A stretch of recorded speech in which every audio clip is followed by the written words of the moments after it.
Bien, bonjour à tous, bienvenue dans notre petit jardin laboratoire. Je me propose avec vous de vous montrer les dernières transformations qui ont été réalisées dans ce petit jardin. Et puis voilà, je vais essayer de ne pas vous tenir longtemps, c'est promis. Je vous montre simplement, je vous donne confirmation que ce plan est bien une tomate marocaine orange. Hein. Vous voyez, elles sont présentes en nombre. Je ne sais pas si vous devinez les bouquets de cette forest qui devrait nous réserver quelques belles surprises. Alors les tomates sont un peu présentes partout. Hein. Vous voyez, comme ici, elles ont de magnifiques cœurs de pigeon. Ça, si vous avez l'occasion de récupérer des graines, je vous invite à en placer dans vos jardins respectifs parce que c'est un pur délice. Alors les plus belles sont placées là-bas, hein. C'est évidemment les premières, avec toutes celles qui ont été placées ici contre le mur en début de saison. Je vous montre des vrais cœurs de bœuf.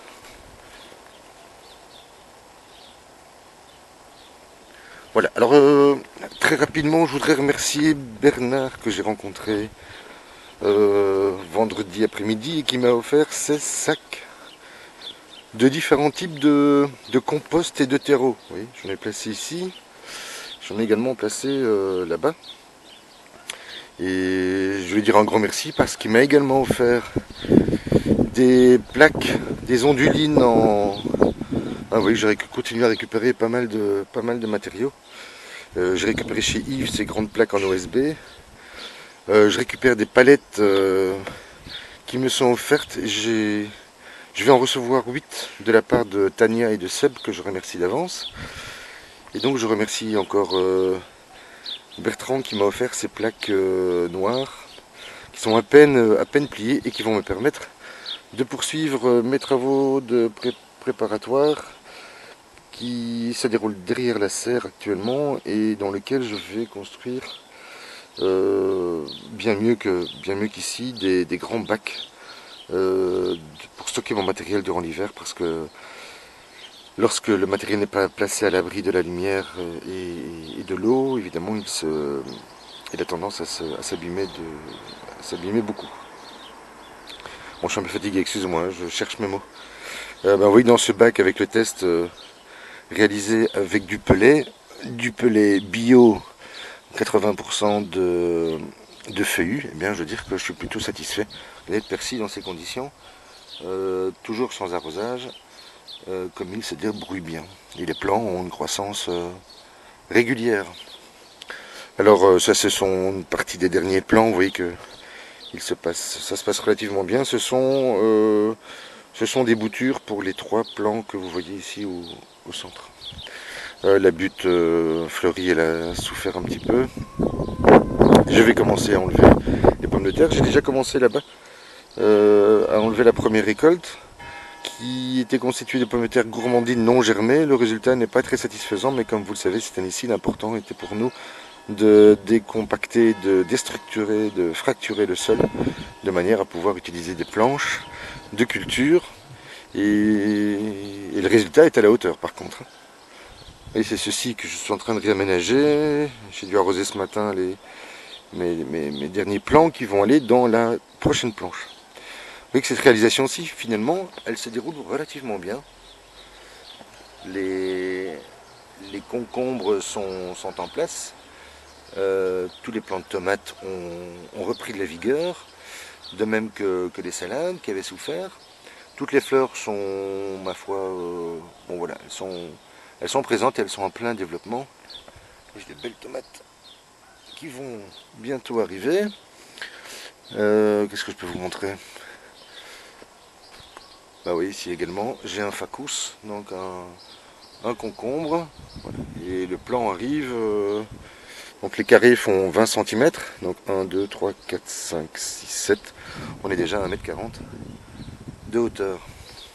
Alors j'ai retransformé le bac à...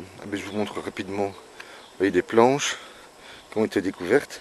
Et regardez la qualité de la terre que j'obtiens maintenant. Et grâce aux pommes de terre, une terre très légère qui va me permettre de planter d'autres légumes racines Pardon, pas d'autres des légumes racines, des légumes racines. Cette fois, ce seront des choux qui vont poursuivre le travail de fracturation du sol pendant l'automne et le début de l'hiver. Donc dès l'année prochaine, on va pouvoir y planter des plantes type salade, oignons et ainsi de suite, qui vont pousser extrêmement facilement dans cette terre. Vous voyez, je vous la remontre. Elle conserve de l'humidité. Et ça, c'est la pelouse. Hein. Voilà, vous voyez que les courges, ça se passe relativement bien. Hein. Je suis même envahi. J'ai du mal à les contrôler. Regardez les tomates ici, les costuletto, qui sont magnifiques. Là, on va avoir de beaux chapelets. Et ici également, c'est encore des heirlooms, celle-ci. Vous voyez, la belle taille, voilà la taille de ma main, pour vous montrer. Voilà. Et elles sont encore en pleine croissance. Elles vont encore évoluer positivement, je l'espère. Pardon. Vous voyez que j'ai replacé les dernières aubergines qui me restaient dans ces bacs. Je les avais refaits. Et je crois avoir finalement compris la manière dont il faut procéder avec les salades, de même que les navets. Vous vous souvenez, c'est de tout petits navets qui n'avaient pas bonne mine, mais finalement ils sont repartis. Dans les bacs, ça se passe très bien. Une tomate s'y était installée, je la conserve, histoire de voir ce que ça peut donner avec cette forêt de mini tomates est bien en place. Je n'ai pas l'attaque du mildiou, mais je vous assure que je la vérifie tous les jours parce que les plants doivent être aérés. Voilà, je vais repasser une bourrache. Avec les salades de ce côté se déroulent très bien. Si vous les devinez bien à travers le filet. Voilà, croissance régulière et commence à avoir de belles tailles. Alors je vous parlerai de ceci une prochaine fois. Parce que j'ai des petits soucis avec les cartons et qui, sous l'effet de l'humidité et du vent, viennent abîmer la planche. Et je pense que je vais y fixer un morceau de baguette en bois, histoire de retenir le carton contre les planches. Alors, j'ai retransformé le bar à fraises, vous voyez, et j'en ai fait un bar à salade. Alors, qu'ai-je fait? J'ai retiré 2 ballots sur les 8 et je les ai tassés en marchant dessus. Et puis, je les ai recouverts de à peu près 40 cm de fumier de cheval peu pailleux. Et j'ai ensuite recouvert le tout de 10 cm de broyat tamisé, broyat composté de bois tamisé. Et un broyat qui a plus d'1 an. Alors j'ai également refermé le bac avec des planches cette fois-ci, qui sont en fait des dessus de palettes que j'ai démontées. Et j'y ai placé donc ce broyat. Alors on a eu évidemment, depuis 2 jours, nous avons des bourrasques. Et alors j'avais décidé de les placer un peu plus en profondeur, de manière à les protéger un peu du vent. Mais j'observe un autre phénomène. Alors je vais vous le montrer tout de suite, vous allez voir, c'est assez étonnant. Alors vous arrivez à lire la température comme moi sur ce petit thermomètre? Alors comme ça, nous sommes à 16 degrés peut-être? Je ne sais pas si on voit bien. Alors, regardez ce qui se passe.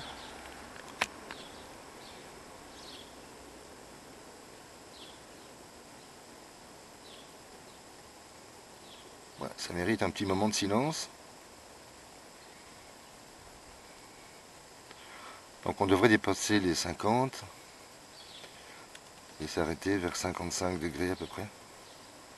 Hier soir j'avais 60 degrés. Donc c'est vous dire que les plantes qui ont besoin pourtant de chaleur aux pieds sont en train de souffrir. Vous voyez, il y a le persil par exemple ne supporte pas ce genre de température aux pieds, enfin sous les pieds.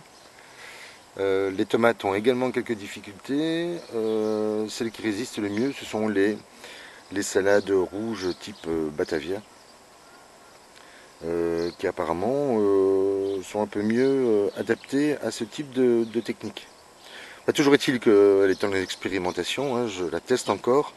Je pensais au départ la démonter et en faire un grand coffre, et puis je me suis dit que tant que j'avais de la matière à l'intérieur, j'allais tester cette nouvelle technique que j'adapterai sûrement pour l'année prochaine et qui me servirait dans la serre à lancer mes semis au mois de décembre.